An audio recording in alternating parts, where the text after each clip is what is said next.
ఎవరైతే మేషరాశిలో జన్మించారో వాళ్ళకి ఈ ఫిబ్రవరి 16 నుండి లక్ష్మీ కుబేర యోగం లభించబోతుంది.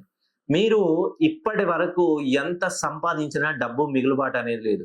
ఎప్పుడు ఏళ్నాటి శని ప్రభావం వలన వచ్చిన డబ్బులు వచ్చినట్టే ఖర్చయిపోతున్నాయి. రోజు రోజుకు లోన్లు, వడ్డీలు, ఈఎంఐలు కట్టలేక అస్తవ్యస్తంగా మీ జీవితం ఆందోళనలో మానసిక ప్రశాంతత లేకుండా దీర్ఘకాలికంగా రుణ బాధలతో చింతిస్తున్నారు. ఈ ఫిబ్రవరి 16 రోజున మకర రాశిలోకి చంద్రుడు వస్తున్నాడు. ఈ చంద్రుడు కుజుడు యోగం వలన మేష రాశి వాళ్ళకి లక్ష్మీ కుబేర హోం అనగా లక్ష్మీదేవి మిమ్మల్ని వరించబోతుంది. మీకు ఇప్పటి వరకు ఉన్నటువంటి రుణ బాధలన్నీ తీరిపోతున్నాయి.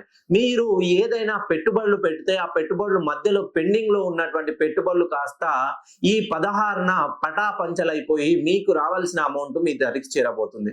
అలానే మీరు ఏదైనా పని చేయాలనుకున్నా, నూతనంగా ఏదైనా ప్రారంభించాలనుకున్నా, నూతనంగా ఏదైనా వ్యక్తికి డబ్బులు ఇవ్వాలనుకున్నా కూడా ఈ ఫిబ్రవరి 16 నుండి మీకు సరి అయిన సమయం అనే చెప్పవచ్చు.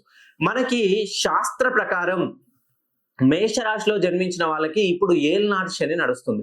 ఈ శని ప్రభావంగా మీకు ప్రతి పని ఆటంకమే కలుగుతుంది. ఇవాళ అవ్వాల్సిన పని కాస్త 10 రోజులు, 10 రోజుల్లో అవ్వాల్సింది నెల రోజులు, నెలలు కాస్త సంవత్సరాలు గడుస్తూనే ఉన్నాయి.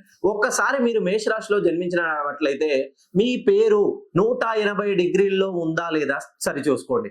ఎవరి పేరైతే 180 డిగ్రీల్లో ఉండి జన్మతః మేషరాశిలో జన్మించినట్లయితే వాళ్ళకి ఈ ఫిబ్రవరి 16 నుండి ఖచ్చితంగా లక్ష్మీ కటాక్షం అనేది లభించబోతుంది.